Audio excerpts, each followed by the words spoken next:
এই পৃথিবীতে সুস্বাস্থ্যটা মহান আল্লাহ তাআলার দেওয়া সবথেকে বিশেষ একটা বড় একটা নিয়ামত।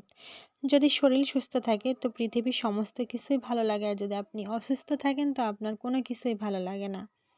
তো আমি কয়দিন যাবৎ অসুস্থ ছিলাম।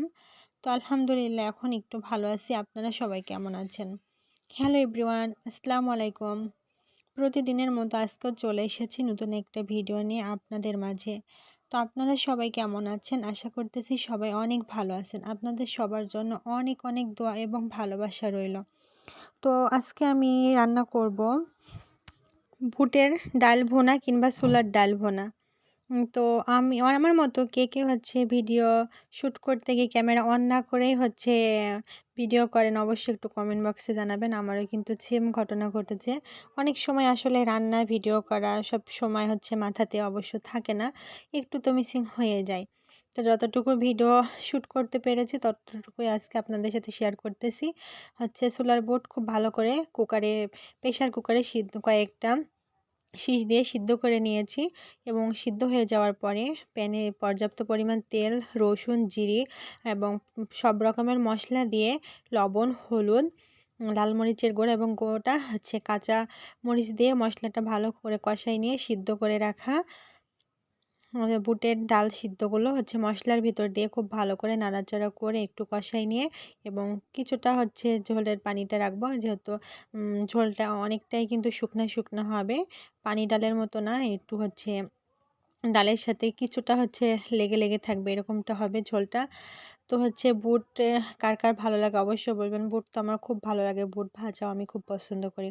আর এই বুটের ডাল ভুনাটা আমার ছেলে খুব পছন্দ করে, আমার ছেলের খুব ফেভারিট একটা তরকারি। তো আপনারা সবাই কেমন আছেন অবশ্যই একটু জানাবেন এবং ভিডিওটা দেখে গঠনমূলক একটা কমেন্ট করবেন এবং কার কার এলাকাতে হচ্ছে বুট কিংবা ছোলা বলে সেটাও অবশ্যই একটু জানাবেন। ঝোলে পানিটা দিয়ে কিছুক্ষণ ভালো করে একটু নাড়াচাড়া করে কিছুক্ষণের জন্য তরকারিটা আমি এখন একটু ঢেকে দিব। তো তরকারিটা ঢেকে দেওয়ার পরে কিছুক্ষণ ফুটে উঠবে, ফুটে যাওয়ার পরে কিছুক্ষণ পরে তরকারিটা কিন্তু আমি হচ্ছে নামাই নেব, তাহলেই কিন্তু রেডি হয়ে যাবে ছোলার ডাল ভুনা। আজকের রেসিপি হচ্ছে ছোলার ডাল ভুনা, সাথে আছে ইলিশ মাছ ভুনা।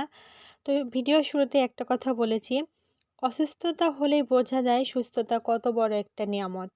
আসলে সুস্থতা হচ্ছে সকল সুখের মূল উৎস। শরীর যদি সুস্থ থাকে পৃথিবীর সমস্ত কিছুই ভালো লাগে। আর আপনি যদি অসুস্থ থাকেন কোনো কিছুতেই মন বসে না, কোনো কিছুই ভালো লাগে না। তো অবশ্যই সবার জন্য অনেক অনেক দোয়া, সবার সুস্বাস্থ্য কামনা করতেছি। তো আপনাদের সবার জন্য অনেক অনেক ভালোবাসা রইল। ভিডিওটা কেমন লাগলো সেটাও একটু জানাবেন। তো আমি নিজেও জানি না আজকে ভয়ে যে কি বললাম, কি হলো। তো ভিডিওটা সবাই একটু দেখেন এবং দেখে একটু গঠনমূলক কমেন্ট করেন। তো আজকের মতো আমি এখানেই বিদায় নিব। তো সবাই ভালো থাকবেন, সুস্থ থাকবেন, নিরাপদে থাকবেন। আজকের মতো এখানেই বিদায় নিচ্ছি। আল্লাহ হাফেজ। আসসালামু আলাইকুম। সবাইকে অসংখ্য ধন্যবাদ।